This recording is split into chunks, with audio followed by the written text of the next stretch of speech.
Se eu perguntar a você o que é isso que você vê na sua tela, o que responderia? Um matemático diria que é uma reta. Um costureiro diria que é uma agulha. Um biólogo diria que é um espinho. E um artista diria que isso é uma linha. Definir linha não é exatamente algo simples. Ela pode vir em diversos formatos, tamanhos e posições.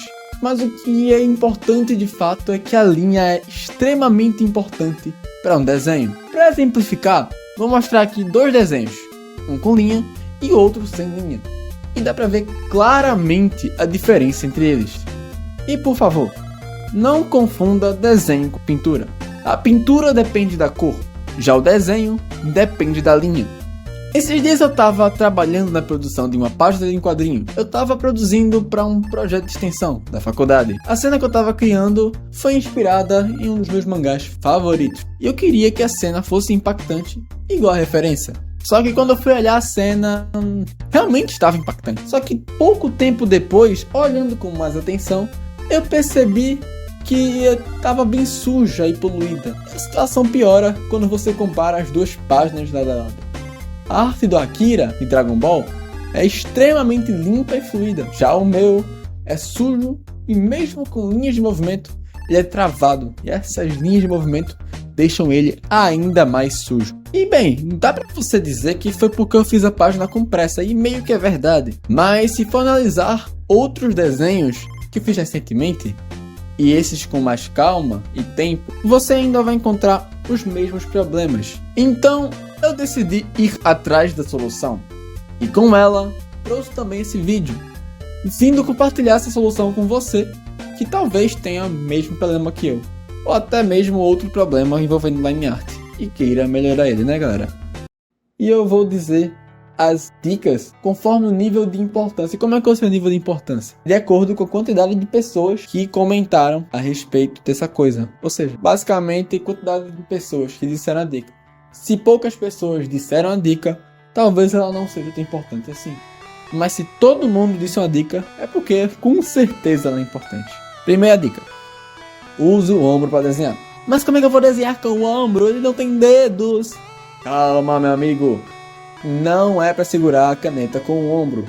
É para usar o ombro para mover o braço inteiro antes de fazer a linha, ao invés de usar somente o pulso. O pulso consegue fazer linhas bem precisas, só que o alcance dele é curto. Movendo o braço, a precisão decai, claro, mas não ao ponto de você perder completamente ela. E o seu range, o seu alcance é enorme. Então, com um certo treinamento, você consegue fazer linhas com o ombro de uma maneira quase tão precisa quanto o pulso. E aí você evita de fazer aquelas linhas cabeludas que ficam tão confusas na hora de você fazer sua line art. Dica número 2. Não se atente muito aos detalhes. Basicamente, cara, se tem um detalhe que é pequeno, ignora ele. Coisas que você não consegue ver sem dar zoom, você não fica mexendo por muito tempo. Porque o visualizador médio, ele não vai dar zoom na sua arte. Então a chance de qualquer um desses problemas passar despercebido é extremamente alta. Muito melhor você focar no sentimento geral da obra do que nos pequenos detalhes. Essas dicas agora são dicas extremamente importantes e provavelmente vai ser a água pro vinho aqui no seu desenho. Deixe o rascunho limpo. Essa dica é bem simples. Na hora que você for fazer o rascunho e quiser passar para a etapa da line art, limpe seu rascunho, porque é muito mais fácil ver um rascunho limpo do que ver um rascunho completamente bagunçado. Quando você quer cobrir o desenho, você quer ter certeza que você sabe exatamente onde a linha vai ficar. Se o seu rascunho tiver muitas nuances, você vai ficar com dúvida na hora de cobrir o desenho. Por causa disso, você provavelmente vai ter que criar coisas na hora da line art. E a hora da line art é focar na line art. E agora a dica mais importante de todos os tempos envolvendo line art que eu encontrei. Peso da linha. Peso não é o peso dela na balança, é a grossura. Uma linha grossa é uma linha pesada. Para fazer o peso na linha, normalmente artistas usam canetas com tamanho por pressão.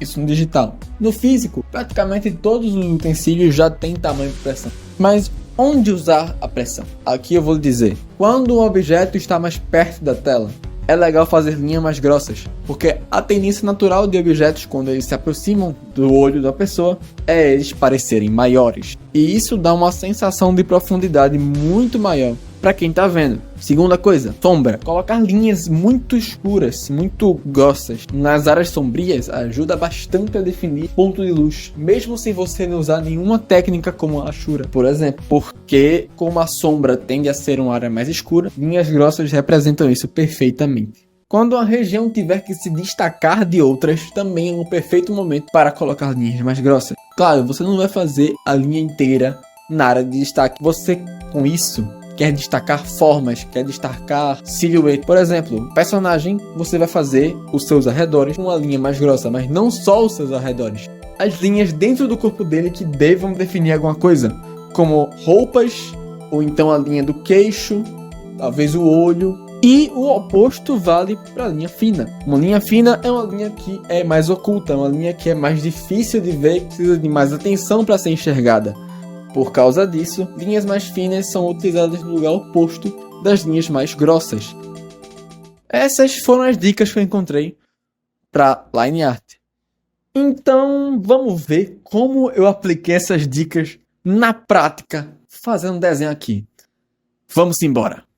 Comecei fazendo ali o esboço, mas o esboço saiu meio errado. Então eu decidi fazer uma silhueta para ficar mais fácil de entender onde eu queria chegar com o desenho. E óbvio, vocês já perceberam que eu estou fazendo o Piccolo no Dragon Ball. Então eu decidi fazer a anatomia dele por debaixo das roupas. E depois disso eu decidi fazer, o resto do rascunho, seguindo ali as dicas que eu falei para vocês mais cedo. Vocês podem ver ali, passei um certo tempo definindo o rosto.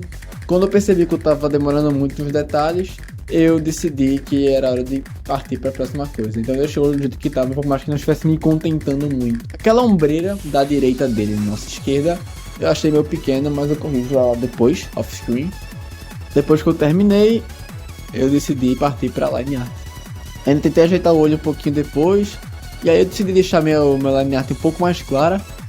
Sim, isso para mim é claro, para vocês verem como é que tá o nível. Então, decidi fazer, o resto da line art. Comecei pelo rosto, como sempre faço. Comecei a fazer os pequenos traços. Parti para a cabeça. Muito importante lembrar que até esse ponto eu não estava utilizando nada do que eu tinha falado a vocês. Que eu queria ter um viés de comparação do antes e do depois de aplicar cada um dessas, como eu posso dizer, essas dicas que eu apresentei para vocês. Coloquei aquelas listras que o Piccolo tem, e vocês podem ver que se você der o zoom no braço, essas listas estão muito mal colocadas, porque é muito difícil fazer lista por lista pelo PC, pela mesa digitalizadora, e ficar perfeito que nem o Akira Toriyama deixa. Então acabou ficando desse jeito, mas quando você olha de longe você nem percebe. Isso que eu falei ali sobre manter os detalhes. Aí foi quando eu comecei finalmente a aplicar aquelas coisas. Decidi fazer o contorno do personagem com linha mais grossa para definir muito bem a silhueta dele. E você vê que eu não aplico o contorno somente nas áreas da borda mesmo. Eu aplico também na divisão das roupas, na divisão dos braços, a divisão da capa. Depois disso eu começo a aplicar as linhas. Esse ainda estou fazendo os contornos, na verdade. Depois disso eu começo a aplicar as linhas de sombra do desenho, basicamente sombreando as áreas que devem ser sombreadas, fazendo não necessariamente achuras, não necessariamente sombras de fato, mas deixando simplesmente mais grossas as linhas onde a luz tem dificuldade de chegar, ou seja, locais com muita sombra de oclusão. E só esse pequeno toque faz uma diferença absurda no desenho. Eu também decidi fazer que o desenho tivesse mais... Também decidi fazer essas linhas das dobras das roupas tivesse um certo toquezinho de descendência, tá ligado? Como se ela estivesse dando uma leve dobrada na parte que ela para. E é por isso que eu deixei ela mais grossa com um formato de gota. Então eu parti para fazer alguns detalhes. Fiz algumas achuras aqui e ali, mas pouca coisa. Eu não queria que tivesse muita achura, porque o foco realmente era o outline art. e não o desenho por completo em si.